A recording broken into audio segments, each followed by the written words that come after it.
Winning has a price. And leadership has a price. So I pulled people along when they didn't want to be pulled. I challenge people when they don't want to be challenged. And I earned that right because my teammates came after me. They didn't endure all the things that I endured. Michael Jordan was down in pain. Michael Jordan. You ready to make history? Come on now. Yeah. You know, there's these two words. And when I say them, people get goosebumps because they know what happens next. So without further ado, free smoke. Look, scared cause I'm drowning in silence with bad thoughts. These days I don't have nothing to say, man, the bag talks. I put in headphones on my driver, pull up to the spot and give a good dick and Godiva. I can't lie, I'm uninspired. No more pillow talking about nonsense. I only stick around to put some band-aids on my conscience. Bro, you know what I used to think was a nasty cereal growing up? Cookie Crisp, bro. I used to think them shits was nasty. It said Cookie Crisp. I used to think them shits was disgusting. And I don't eat cereal now. But I ate some Cookie Crisp a couple years back. Like just, I was high as hell, so I was just eating them straight out the box. They was pretty straight. I don't know why I told that story. It just popped up in my head. But, yo, what the fuck is up, yo? How are we doing today? How dope was it? Yo, I really do hope y'all overdosed on happiness today. Hope you overdosed on self-confidence. Yo, let's talk about self-confidence for a second. Because it actually tie into what I'm going to start the show with today. Yo, Kevin Durant had tweeted, some account had tweeted, Twitter been real funny to me lately. But some account on Twitter had tweeted the problem with KD. Because KD responded to Charles Barkley's, on Inside the NBA the other night, Charles Barkley basically said he didn't think Kevin Durant was a bus driver in his championship wins. He thought he was a bus rider, which I agree with that. I know it sounds disrespectful, but I knew what he was trying to say. And Kevin Durant responded to it today.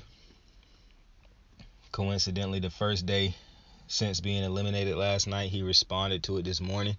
And some account was like the problem was that Kevin Durant gave TNT's crew all day to come up with jokes and shit. Like they got a cast of directors that's the kings of pettiness.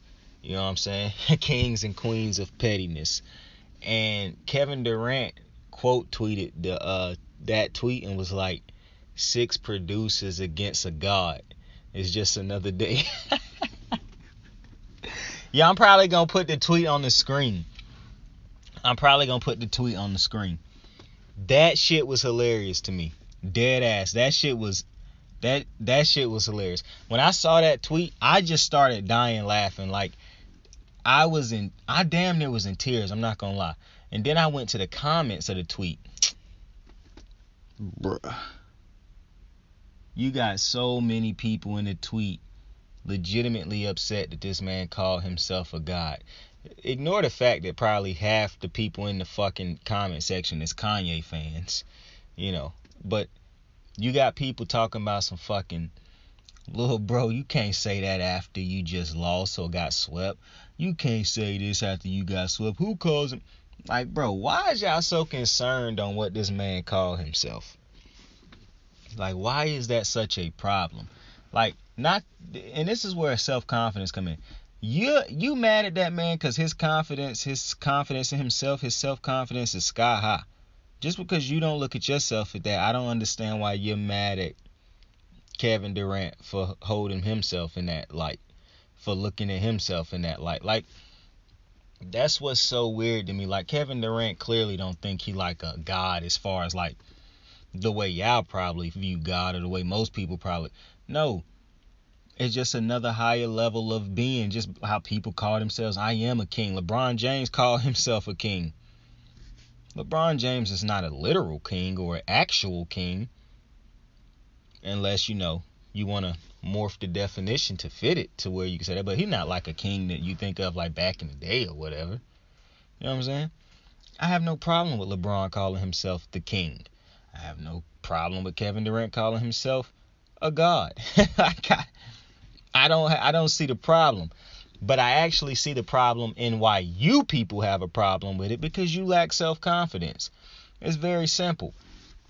Average individuals, or individuals who have not been taught to love themselves, or who refuse to love themselves, or who just struggle loving themselves, or giving themselves compliments, or struggle receiving compliments, these are the type of motherfuckers who usually hate it when they see other motherfuckers who are not afraid to show self-confidence and to boost themselves up. I love a motherfucker who can boost themselves up. They don't need other people around them to boost them up. They can do that themselves. I dig that. I like that. But for some reason, people on Twitter, they just hate motherfuckers who have any type of self-confidence. It's like I said, it's like the Jalen Green for the Rockets, when he said he realized he was a bucket. Everybody was mad at him for that. And I'm like, what the fuck y'all wanted him to get up here and say? Y'all wanted him to get up here and be fake humble? Say something he didn't mean? Just for y'all to say, oh, that's a guy who I would want my kids to be like or look up to. Like, yo, stop misplacing your insecurities and trying to force athletes to be the parents that you're supposed to be, bro. Alright? Not to mention, if you are teaching your child to have no self-confidence, because it's a difference between being egotistical or being self-absorbed. It's a complete difference between those type of things and being just having self-confidence or confidence in oneself, if you will. It's a completely different thing. And I really think in today's society, too many people, I don't know if it's something you've been taught, or if it's just the struggles of everyday life that done got you to this point, or if you just is this way from the rip. But this self-hate that y'all got going on in y'all lives, it's a projection when y'all continuously hate on dudes or people for basically loving themselves. Like that's wild to me. Like, it is, I guess it's, I don't know what it is. Maybe it's the music or the I don't know what it is that's done taught y'all to anybody who show any type of self-love that make them egotistical, a bad person, and all this type of shit. Like, that's pretty wild to me. And then what's funny is my homeboy, my brother, basically tweeted me and was like, these motherfuckers be tweeting KD, who is a who is damn near a billionaire, who got to be one of the greats at a sport that he is passionate about, and one of the things, he didn't even say sport, who got to do something that and be successful, and one of the greats at something that he is passionate about. Because I like how he kicked it out of the athlete terms and put it in the human terms. It's not about a sport. He got to do something that he is passionate about and that he loved, and made damn near $1 billion off of doing it, and became not just a rich off of doing it, he became one of the greats at doing it. I like how he had worded that. And he was like, just because KD give these these internet nerds the time of day, they think he really moved by that bullshit that they be telling him.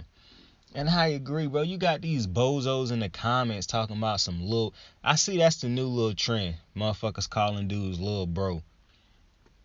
I can't tell you how many of these Twitter bozos who be under athletes comment and under athletes tweets calling them little bro and shit, bro. Like, what the fuck is wrong? I'm telling you, yo, I just be wishing sometimes these athletes would get super ignorant. You know what I'm saying? Just to make me feel good. Like, I know they don't have to do it because they rich. They can look at that comment and laugh and be like, this dude's broke. But I just want to feel good about them. You know what I'm saying? I just want them to fight back verbally. I understand the fight back is they could just show they, you know what? They could show their wallet or something like that, or a contract they done signed. You know what I'm saying? I just want them to fight back. Stop letting these trolls feel like they won something, bro. Not to mention, how funny is it? Because somebody told me this the other day. They was like, yo, Saint, ain't it crazy that these dudes on Twitter, and I say dudes because it usually is dudes. It's very rare that I see females trolling, even though I'm going to get to that in a second. It's usually dudes who making these troll ass accounts and shit like that, and they never have their actual faces on the shits. But she told me the other day, she was like saying, ain't it crazy how these motherfuckers on Twitter, these trolls, feel like they won something when they say stupid shit? And that's a fact. Like, I agree with her. Well, it's not really something that you can agree with, but I was like, yo, yes, it is crazy. Like, these motherfuckers, because I went on a tangent, I was like, yo, these motherfuckers really be acting like they won something when they say ignorant. Bruh, every nerd that go under a Lamar Jackson post and be like, la running back. Bro, what did you just win? Or what did you think you was finna win by posting that comment? Did you really think that was gonna bother Lamar? Like, what? And do the hate in y'all hearts for these dudes being rich and these celebrities, these females, these female athletes, male athletes, is the hate that they rich off of this? Is this what make y'all hate them so much? Is it y'all hate that they make this money off of being great? Because I find it real funny that people be like, oh, this is a kid sport. Well, go do what they doing. Go do what they doing. I saw a dude under a KD comment talk about something, and he got 7,000 likes on this shit. He commented, a dude can't be calling himself a god when he getting locked up by something, Grant Williams, I think his name is, the dude for the Celtics. Now, for one, that was disrespecting KD and Williams, because you saying, he put quotations around Grant Williams, like, my boy, can you get a bucket on Grant Williams? Because it's just so funny to me how, you know, and it seems like this is really the NFL community, I mean, not the NFL, the NBA community to do this shit. Where they talk about these athletes as if they could go out there and get a bucket against these athletes. Like, it's just so wild, right? Like, it's like, that was a wild comment to me. I was like, see, that's a comment I would have responded to and been like, bro, how many points you think you scoring against Robert Williams? And on top of that, how many points you think you stopping me from scoring on your bitch ass? Like, riddle me that. Because, I'm telling you, bro, and not to mention, before I even get into basketball, because I done recorded a couple episodes and haven't uploaded them yet. And in every single one of them, I done forgot to talk about this, I believe. I gotta talk about the Yankees real fast, yo, and those fuck ass Yankee fans who was throwing shit at the beer cans. Not only were they throwing beer cans, these motherfuckers was throwing beer. Like, it was beer in the cans, bruh. Like, imagine throwing a can that is filled with beer, or it's filled enough with beer for it to become a solid, basically, where it's hard enough to hurt somebody when you toss it at full strength. Because if you're tossing an empty beer can, it's clearly not going to have the type of force that a beer that's filled, that has a lot of beer in it left. These jackasses is throwing, and they hit one of the umpires in the back. They are throwing beer. Because I'm not going to say beer can. They were throwing beer. And on the field, like this is a college game or something. Mind you, I don't like it when the college students do that bullshit. But, bruh, what is wrong with people? For one, how do you go to a game to do shit like this? Like, what make... And the fact that fans can do shit like this, or even think that they can do shit like this, is a problem. It's a problem. Like, there is no fucking way that should ever happen in an MLB game, or in any sport game, in any public setting. That should not be happening. Like, what in dehumanizing athletes? You're not looking at them as humans. You look at them as just pawns and products of your entertainment and shit like that. And that's why you do what you do. You know, those motherfuckers, I promise you, who was throwing trash and beer at the players, I guarantee you they don't do that to dogs, to pets. Do you think they throw trash at pets? You think they throwing beer cans and shit at pets? They treated those players like less than they would treat pets. And people don't see a problem with that. And people who outraged, I want y'all to be outraged about this like y'all would be outraged if a player put his hands on a fan. Be the same way outraged like y'all is when a fan get flicked off by a player, or when a fan get bad mouthed by a retaliating player who been listening to this dumbass fan talk shit for well over an hour now. And when they finally respond back, oh, now whole world upset. Oh, the player soft for responding to it. Well, have that same type of energy for these players. I mean, for these fans. Now, not to mention, I see some Yankee fans saying those are not Yankee. No. They are. You can put the quotations around it like I do for all fans, but no. Those are very much fans, because that is exactly what fans are doing in sports nowadays. You see, before I talk about what should happen to every single one of the people who threw any fucking person who threw something, who provoked that riot, basically, should be punished. And I'll talk about that in a second. But the reason fans could get to the point where they doing bullshit like this, throwing stuff in NBA games last year and shit, doing yelling racial slurs at these FIFA games and shit. The only reason fans are doing shit like this and feel confident enough to do shit like this, bold enough to do shit like this, and don't yell at me and say, oh, they drunk. Nah, all these motherfuckers are not drunk. And if this is the thing where fans act like this when they drunk, but that's an even bigger problem, or that's another problem to where you need to limit fans drinking problems if fans are going to continue to do this. One bad apple can spoil the whole bunch when bullshit like this is happening, because you have to protect the players. I do not understand why these fucking sport leagues continue to protect fans, but not the players. Like, it makes no sense. Imagine if a player took something and threw it at the fucking fans. Do you think they would be fined? Or do you think they would be fined, suspended, possibly charged and shit like that? I promise you it wouldn't just be a slap on the wrist of people talking about it the next day on TV and just letting it blow over. No, some shit gonna happen if fans start to get shit thrown at them by players. But for some reason, fans come to these games acting like this. And I'm seeing a lot of videos of the fans fighting each other in the stands and shit like that. Yeah, that's also a bunch of bullshit. Fans coming to these games just to get into fights with other fans and shit like that. If you somebody who can't go to a game without getting into it with other people and shit like that, you coming to games knowing that you on 100.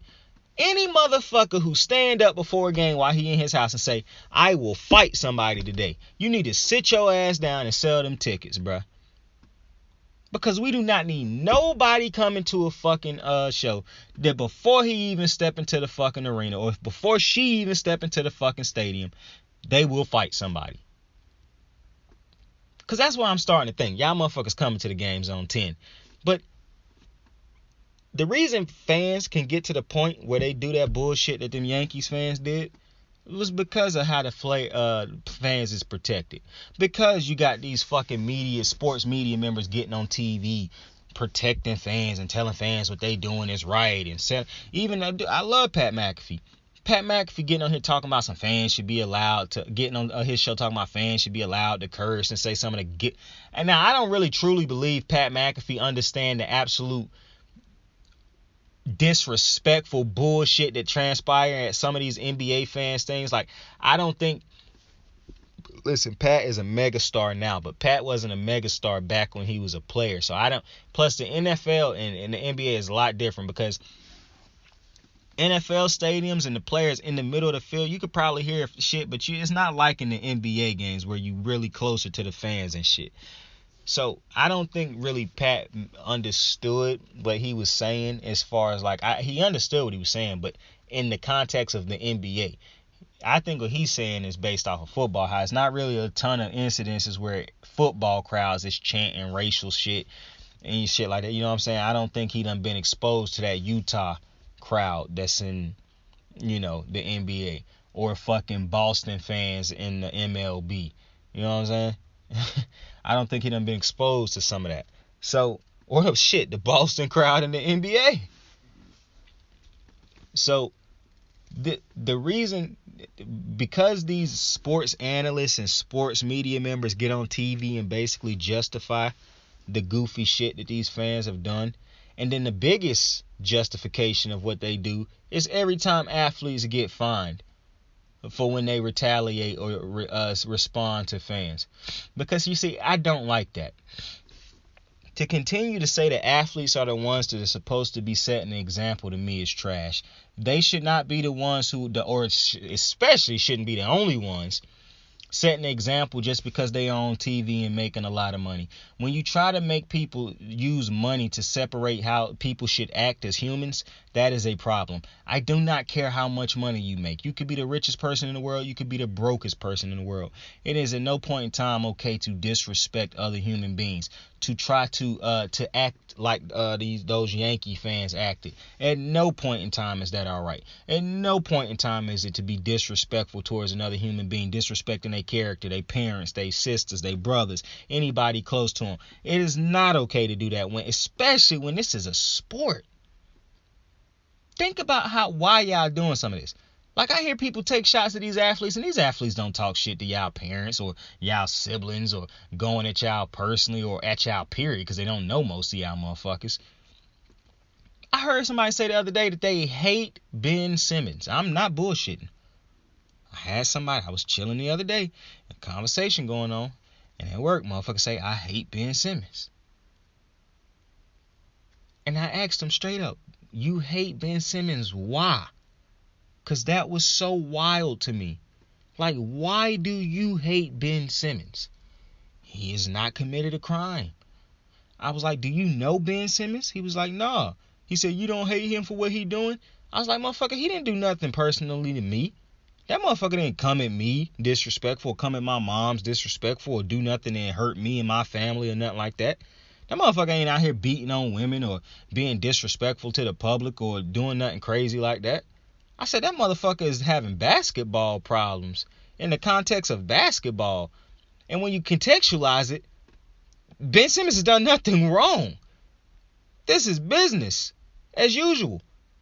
Just because these motherfuckers in the NBA and you got you get to see them handle their business in the public, unlike people who not in that spot, but everyday people who also deal with these things, but they just don't have a camera on their face and shit like that, and people speculating. You hate him?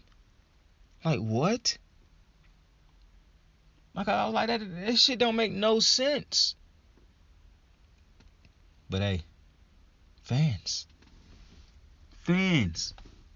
don't make any sense. Yo, quick story. I had got from work today, and when I went over my aunt's house, somebody had cut my mom's backyard, like they was cutting my mom's backyard.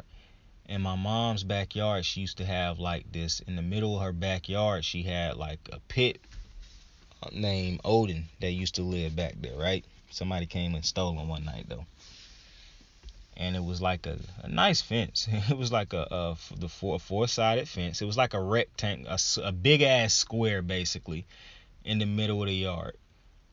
Because she couldn't keep that big motherfucker in the house no more. He was just too rowdy, jumping on stuff. It was no shot that motherfucker was staying in the house no more. And he used to live in, like they set up him a nice little spot in the basement. Like they set up the basement for him. But he just kept shitting everywhere. He wouldn't come out the basement to take a shit and walk back in. He just kept, shitting all over the basement and fucking shit up in the basement. So they set him up a nice, big ass home outside basically, right? And before they had put the fences down and shit like that, they put a big ass piece of plywood down and like basically softened it up or whatever by putting a whole bunch of stuff on top of the plywood. But they just basically didn't want like bugs and shit like that getting into his living area, because he could just come outside of the cage and take a shit outside of it, and just go back in. They didn't want him, they wanted his ground to be solid. They didn't want him sleeping in mud and shit like that.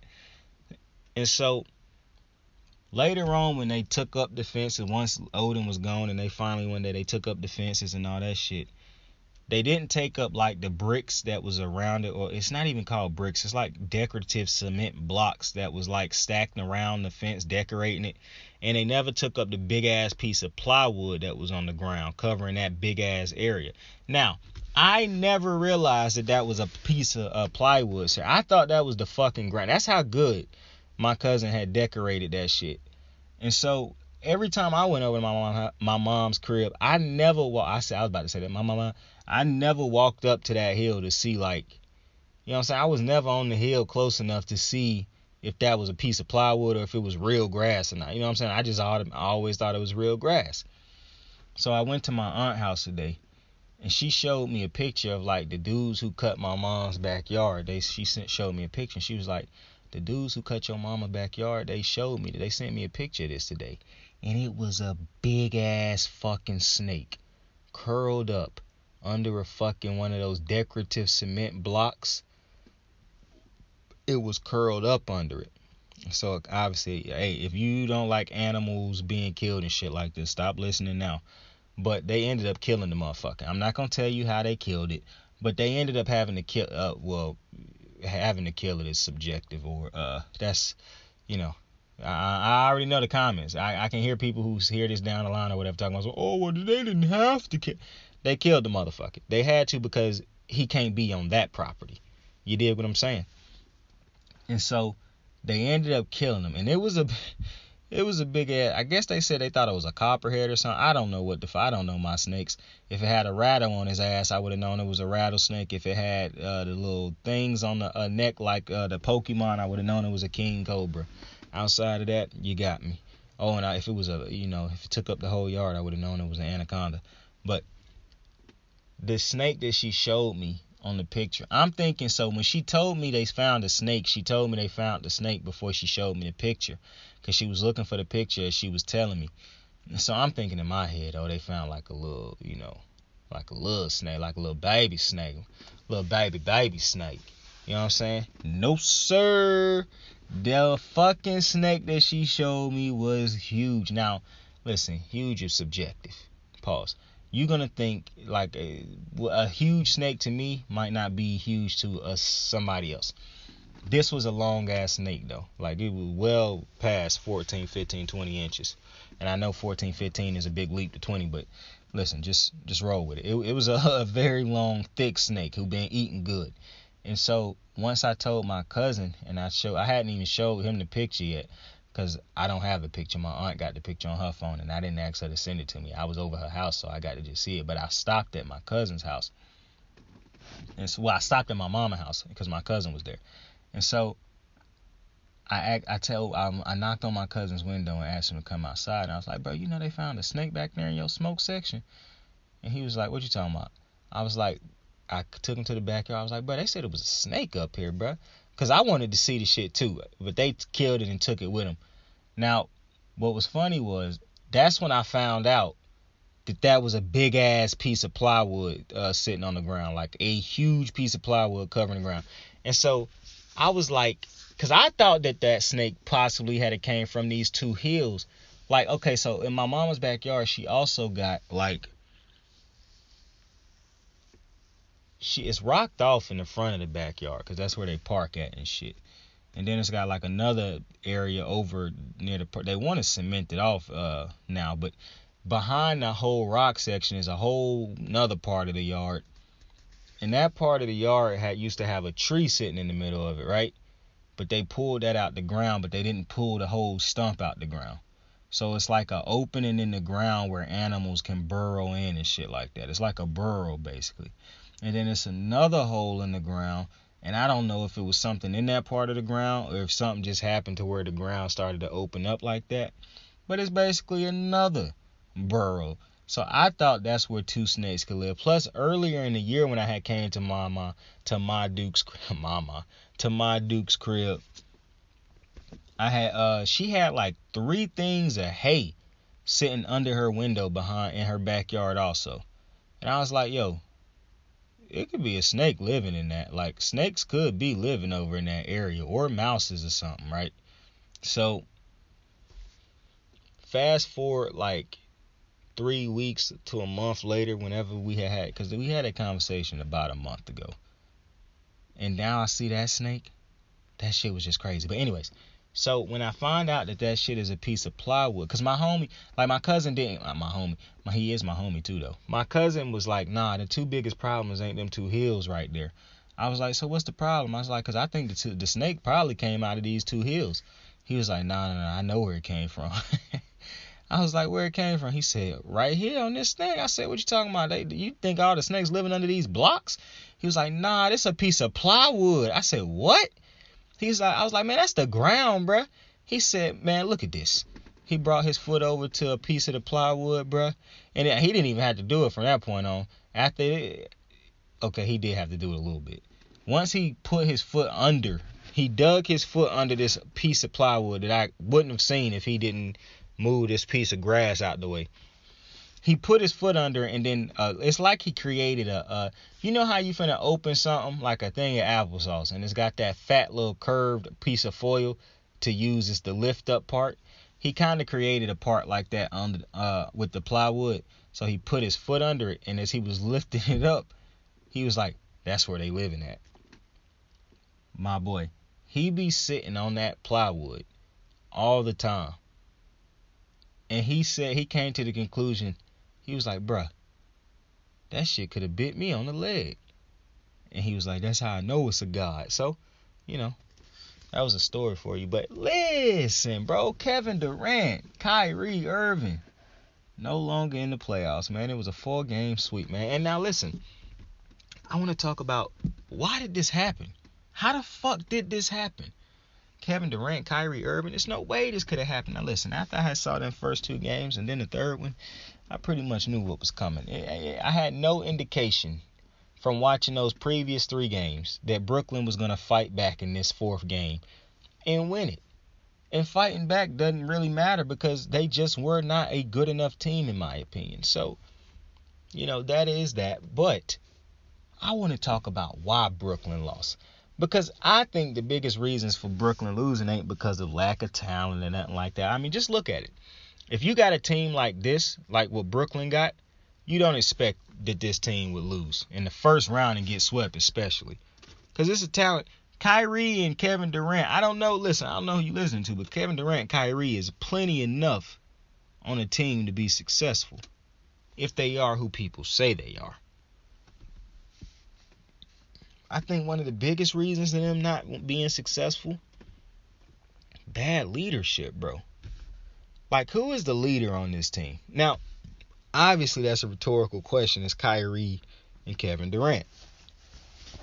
That's very clear. Those are the 2 leaders on this team. But you got 2 leaders who not fit to be leaders, or who don't want to be leaders, or who are not leaders and the leaders that you need for this team to be successful. Because Kevin Durant just want to hoop. That's the popular thing that go around. KD just want to be a hooper. He don't really want to. Bro, when you are as good as Kevin Durant, no, fuck being good. When you are the leader of the team, you can't just hoop, bruh. I mean, like, I understand like, when you was in Golden State, you could just hoop. Because Curry was the leader of the team. He was the bus driver. You might have been the best scorer on the team, but Curry was the bus driver of that team. So you was in a situation where you could just hoop. You're not in a situation where you can just hoop. You have to do more. You have to be more. Because that's what a leader, that's the role that you in, that's what it requires. You wanted to leave Golden State to prove that you could win on your own. Now, I did see a comment the other day. Earlier today, that was talking about Kevin Durant. It's not about winning no more. It's about perfecting his craft. And listen, KD and Kyrie both say some pretty wild shit, but I know they say wild shit. I say wild shit myself. But I'm not. Hey, listen. When you dealing with people who say shit like KD and Kyrie, bro, you gotta understand that going into it, bro. So I'm really never shocked by shit that they say. Like, the wildest shit that I don't think Kyrie say wild shit, to be honest with you. His last interview was kind of funny to me, but I didn't think it was really nothing wild. I thought KD's interview was funny when he was like, shit happens. I was like, yo, this dude really is just a motherfucking, I'm just trying to hoop. I can't hoop no more, so on to the next thing. But like I was saying, leadership is a big part of that. So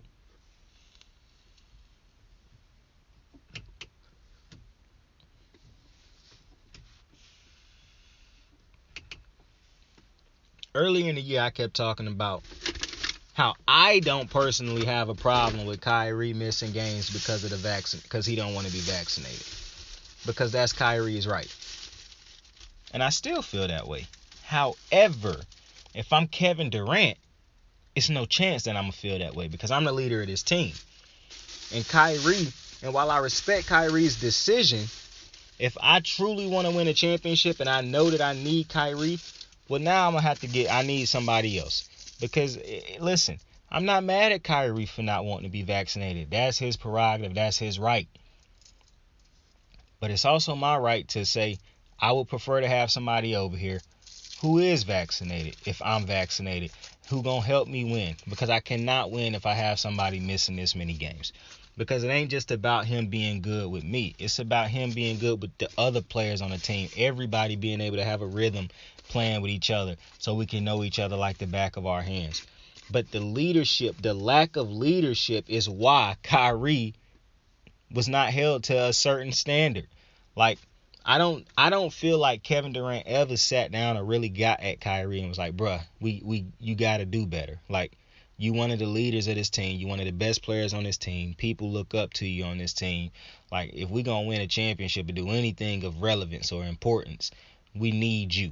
And you got to be 1,000%, 100%, because there's no such thing as 1,000%. You got to be 100% balled in. I think Kyrie thought he was 100% balled in, but I don't think Kyrie was 100% balled in. Even though I don't think he wasn't 100% balled in intentionally. But the vaccination, it fucked with his beliefs, and that was what it was. But all the other missed games and stuff like that, the time off in the past years and stuff like that, that is all stuff that Kevin Durant should have handled as the leader of the team. That stuff you got to let people, let your team and players know, like, no, I can't be the only one that's committed. And some of the bench players can't be the only ones committed. Like, no, it don't work like that. And so, if Kevin Durant had held dudes to a higher standard, like James Harden being mad at Kyrie, but James Harden came in out of shape. Like, no standard was being upheld in Brooklyn. Motherfuckers was just doing whatever the fuck they wanted. They all was superstars in their eyes, so they was like, shit, can't nobody tell us nothing. We gonna win at the end of the day because of our talent. And that's a problem. A leader would have got that shit under control. A leader would have had Kyrie bought in. Or, if they couldn't have got him bought in, his ass would have been traded before James Harden's ass was traded. Because I can't listen to Kyrie tell me he committed to winning, but he done missed over half the games this season. Whether it be because of the vaccination or any other reason. If it's a chance for you to be playing and you're not taking that chance, even though it's your option, you clearly is not 1,000% bought in. It just is what it is. And so, as a leader, Kevin Durant should have been able to address those things. He should have been able to spot those problems. That's why you paid the big bucks. That's why if this was football, you would have had the C on your chest. That captain shit, that leader shit, that shit got to mean something. And so he got to be held to that standard. And he wasn't. He didn't hold his other dudes to a certain standard. That's why this thing kept going off of the tracks and never got back on track. So leadership is a huge part of why this team lost. Now let me knock this other one out real quick. Steve Nash. It's no way to sugarcoat it, bro. Steve Nash really brought nothing to this series. Listen, I done said it before. I don't really want to go too hard on the Steve Nash because this is a coach that was handpicked by Kevin Durant. And like he was okay. I don't know if he was handpicked, even though I imagine he was, but he definitely wasn't going to be signed without the okay from Kyrie and Kevin Durant, mostly Kevin Durant.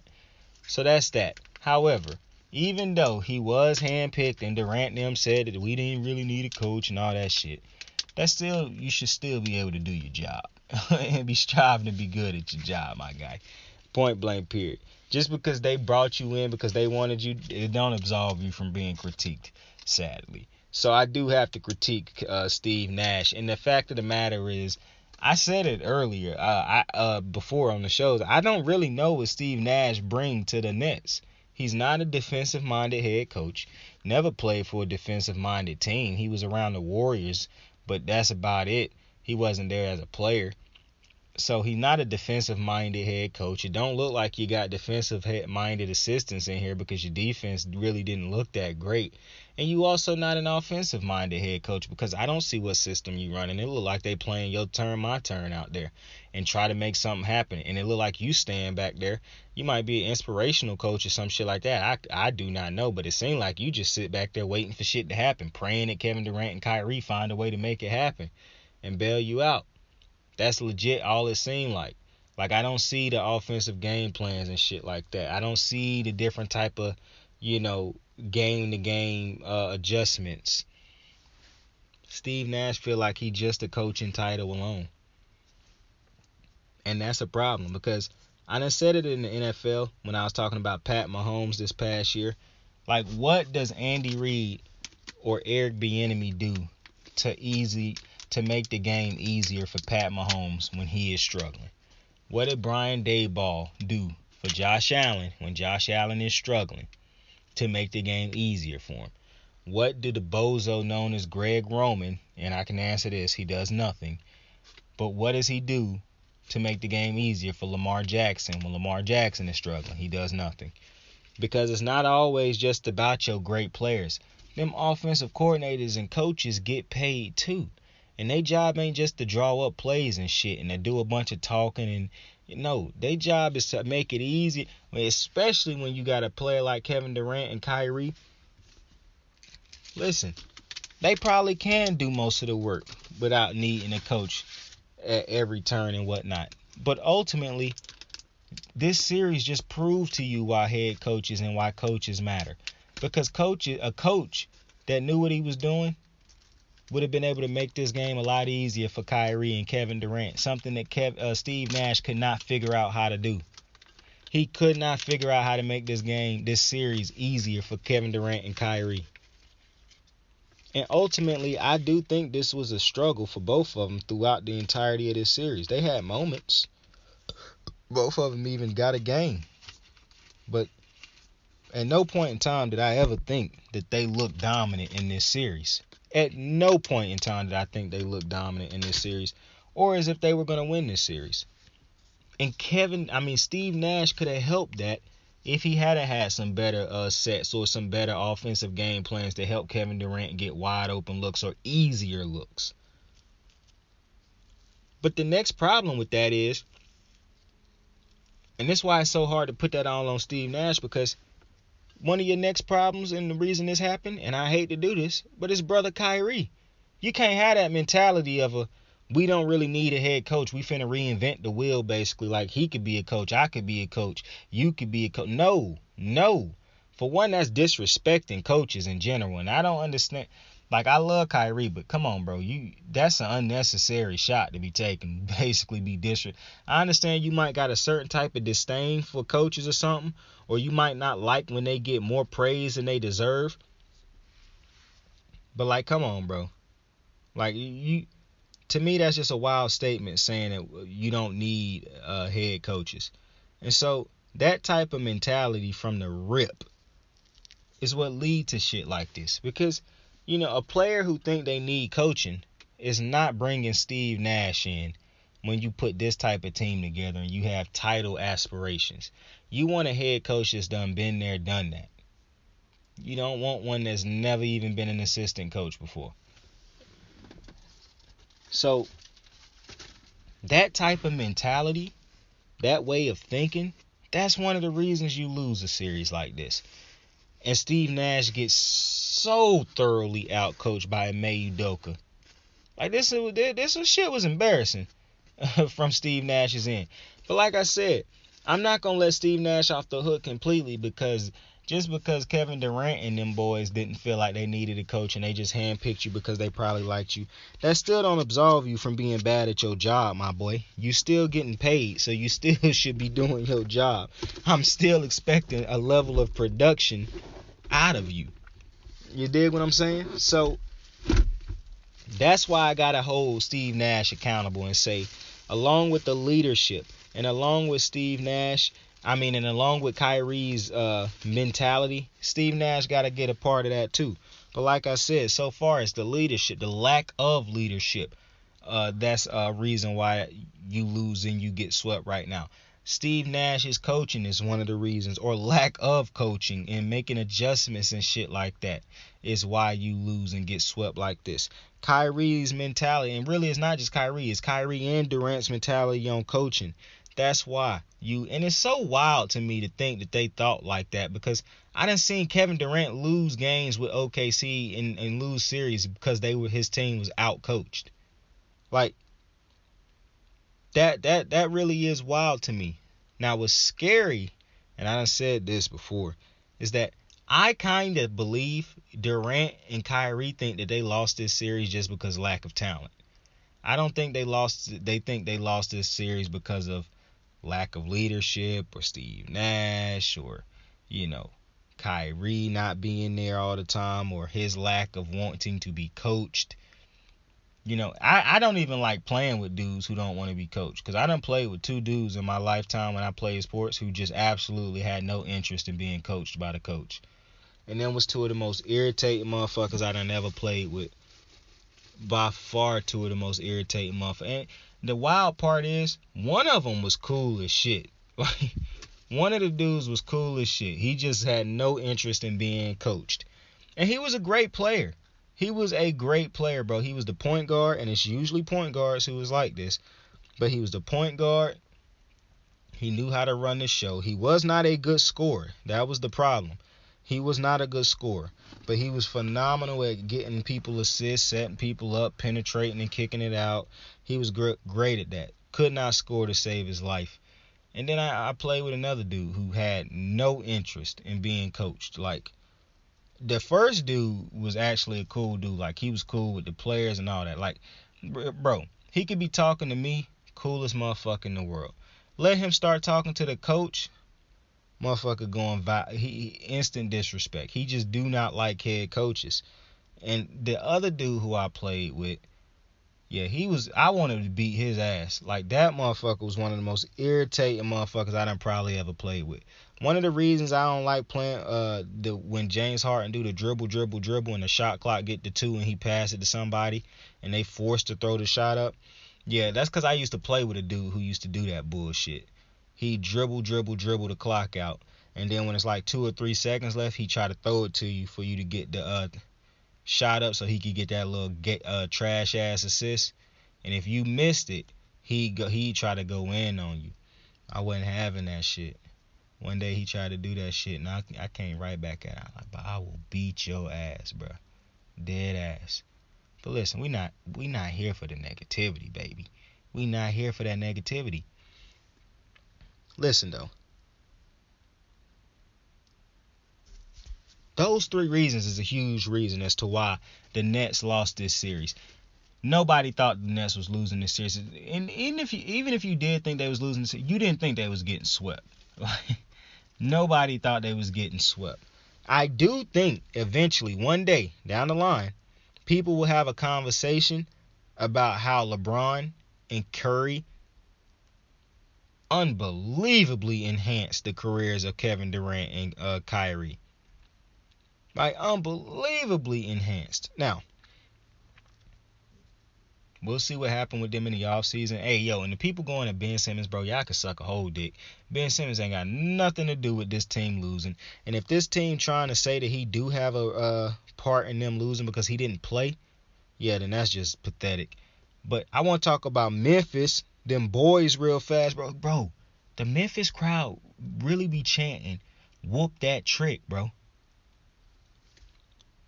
Like, the whole crowd be chanting, whoop that trick. Absolutely stunning.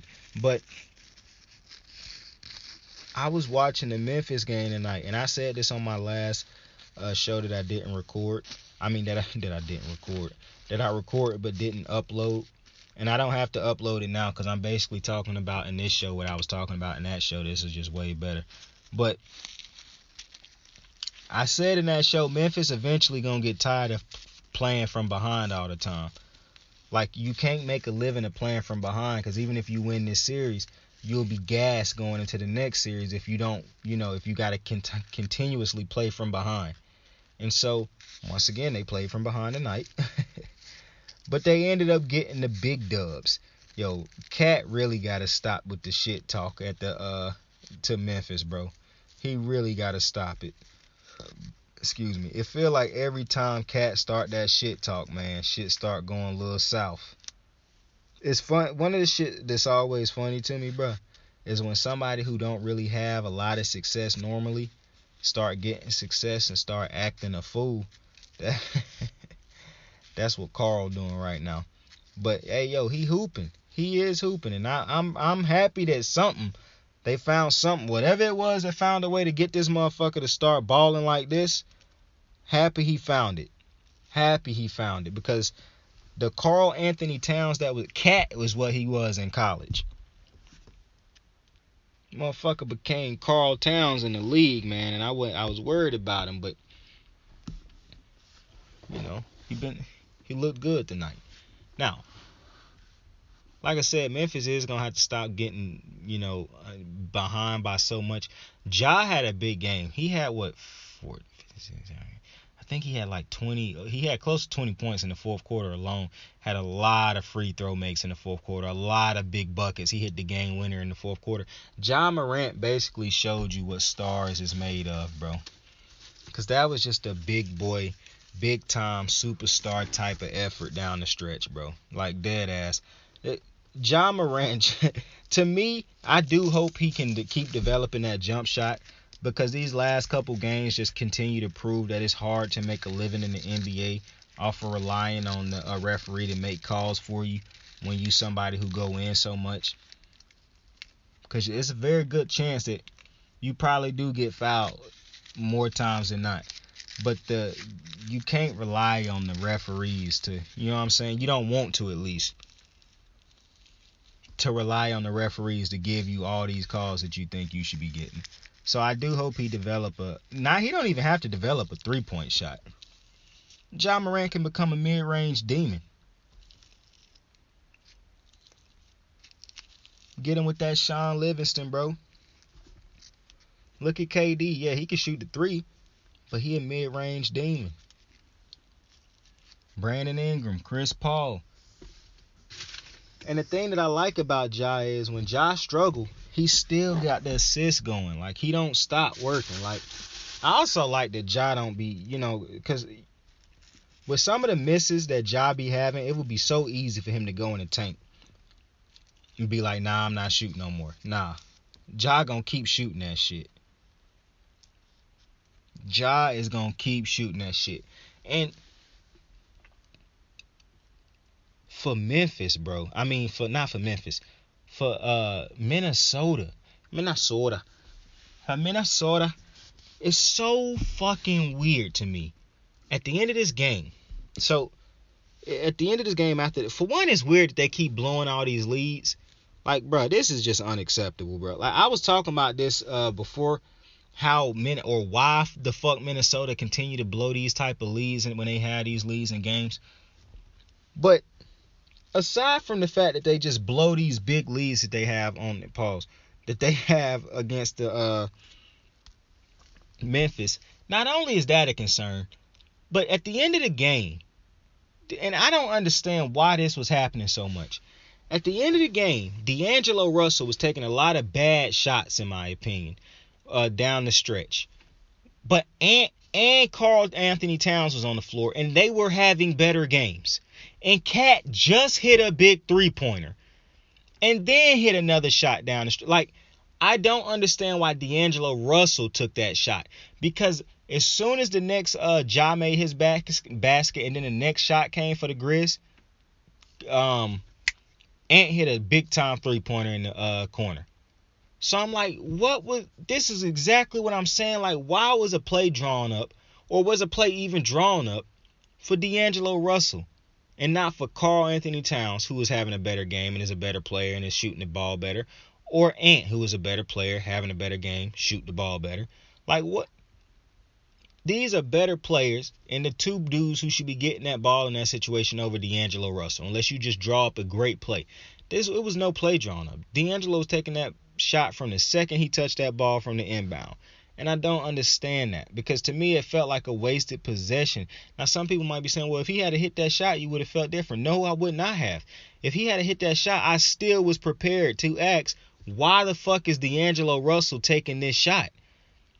Like, you have Ant on the foot, and it wasn't just why is he taking this shot with Ant and Cat on the floor.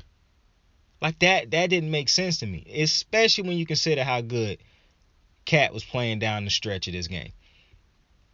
So,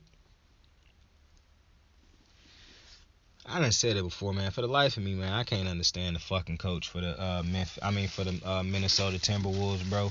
It's like he and his team, he coach his ass off and his team play their ass off for the first 2 quarters and 3 quarters. But boy, as soon as towards the end of that 3rd quarter and throughout the entirety of the 4th, man, these motherfuckers just forget how to coach, man. And sometimes just forget how to play. It's really wild how Memphis continue to get behind like this and come back and win the game. Like, I saw Shannon talk about this on Undisputed. It would be one thing if if the Timberwolves was taking big leads on like Golden State or Milwaukee, and those teams come back and beat you. Because those teams is championship teams who done been there, done that. Bro, y'all taking big leads on a team that ain't never even been to a conference championship and blowing them. Like,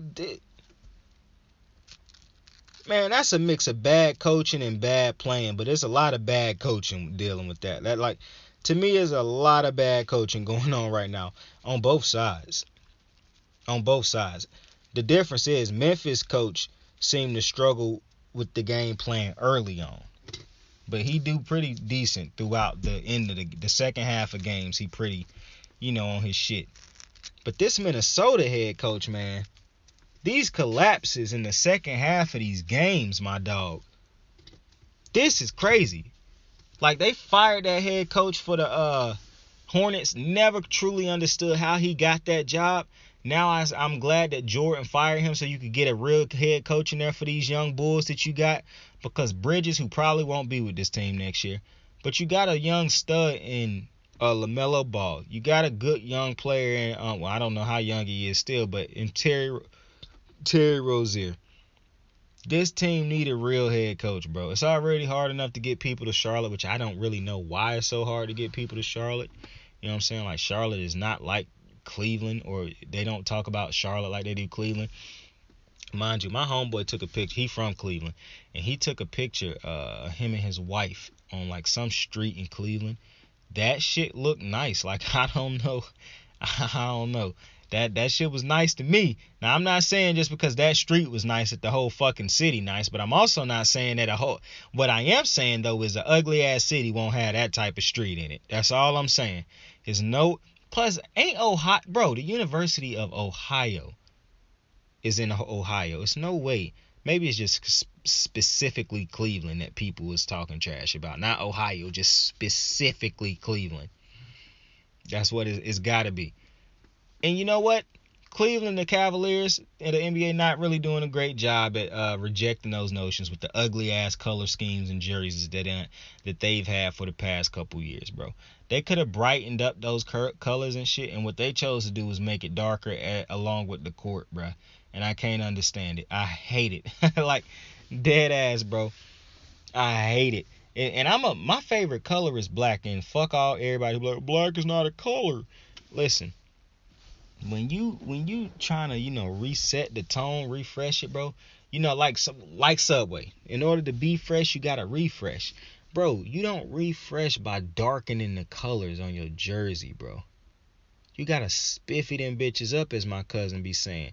My cousin Tink could tell you gotta spiffy it up. You gotta make it look a little bit better. You gotta brighten it up, my guy. I never seen nobody upgrade something and say, you know what, darken it up a little bit. It's always brighten it up a little bit. You know what I'm saying? And so that's just my little thing on Cleveland. But Memphis, Minnesota gotta be better, man. You know what I really think they should do, and this gonna sound wild. Because I keep telling you, bro, I'm not a advocate of fire. I'm not just getting on here telling you to fire coaches. But listen, when you have a team that look like they might have started to turn a corner, that is exactly when you fire your head coach if he is not that guy. That is exactly when you fire him. Because what you want is the absolute best possible head coach for a team like this.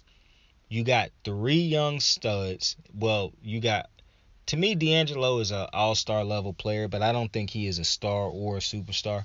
Whereas I think Cat is a star, and I think Anthony Edwards is a star who could be a superstar. And then you got Pat Bev, a great, off-the-bench vocal leader, defender, driving force and all those type of things. When you have this type of mix of talent and they done shown you how good they can be this year, and this is just like touching the surface, I do believe you should try to get a head coach. Like, they should try to go out to Mark Jackson. They should try to go out and get a great head coach that could really, tighten the bolts on the loose parts of this team. Because I really think Minnesota can be a good team. They got the talent. Like, what other team got this type of talent on it and has been as bad as Minnesota done been the last couple years? Now, granted, they did just get Ant the last year. They only had him for 2 years, and they got Pat Bev this offseason. But what teams, usually got this type of talent and underachieve so much? Now that you got these guys together and it looked like you turning a corner, bro, I do think they got to bring in a better head coach. I'm going to just say it. I'm not advocating firing a head coach, but I am.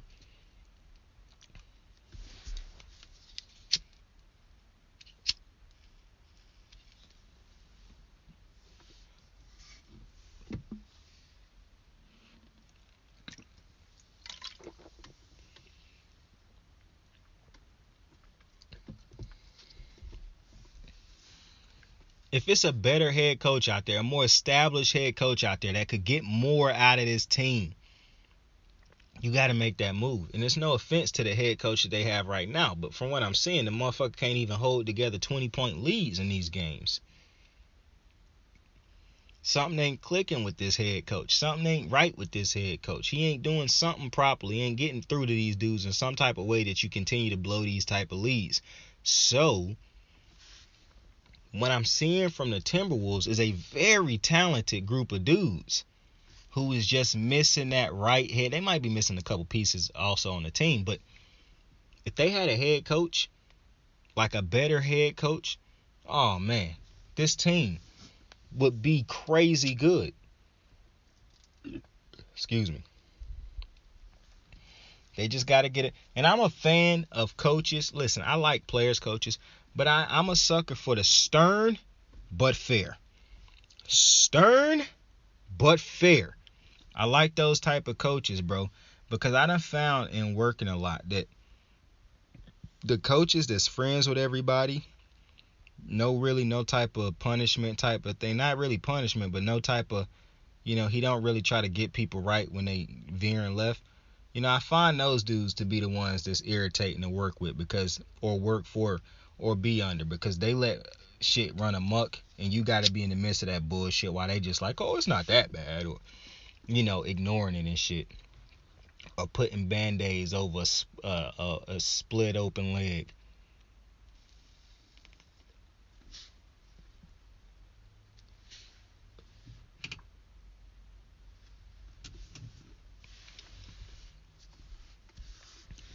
It's a bone protruding through my leg. This situation requires surgery. This motherfucker tried to throw a band-aid on it and was like, we gonna get, just sleep on it.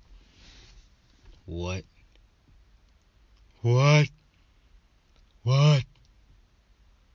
Had to do it. That wasn't even expected, bro. That just came out of nowhere. But listen, That's what I'm saying. So they got to go out and, to me, upgrade the head coaching position. And listen, maybe the head coach grow with the team, but I just feel like you need to strike while the iron hot. Because you can't think that these dudes going to be back next year and be just as good with the same head coach. You got to think to yourself, man, we got this much out of them this year. Now let's bring in a better proven head coach to get even more out of them to see where this could go. You know what I'm saying? But, yeah, that's just my 2 cents. But with that, I think I'm going to check out the rest of this motherfucking... Yo, the Hawks just lost without Jimmy Butler earlier today, yo. I might talk about that tomorrow. But I think I'm going to catch the rest of this other game. The Pels. See if my boy B.I. balling out. But, yo, with that, I appreciate you for joining me on another episode of Kicking It with Saint. Tell somebody you fuck with them. Tell somebody you love them. Overdose on confidence today, man. Or tomorrow. Take a shot at it. I'm trying to tell you. Matter of fact, change this up today, man. Tell yourself you love yourself. All right? I tell you to tell other people that all the time. Go to a mirror and just start complimenting yourself. All right? Just take 2 minutes, 3 minutes. I don't care how long you take, but take time to compliment yourself. To be happy about all the good things you doing in life. Hell, maybe you put the dishes up real good today. Respect, because I know motherfuckers who don't put dishes up. So, take some time to appreciate yourself today, all right? Boost your ego for a second. I need that. Saint out. How the fuck I pay a couple card notes and ain't even whipping? How the fuck I'm putting food on the table while I ain't living? Cursed from being alone with these dreams of a happy home. So when I think it's really love, I give them anything they want. I got stupid shit I did as a kid defining me lately. When I try to open up a new chapter, they still hate me. My mental, my only drug, so I'm doing this shit alone. Last time I fought depression, and she got me on my zone. One bad move from thuggery, hit record from luxury. Pop said some shit that stuck with me. All it take is a mustard seed. Yesterday I copped $40 of pot those. Homie in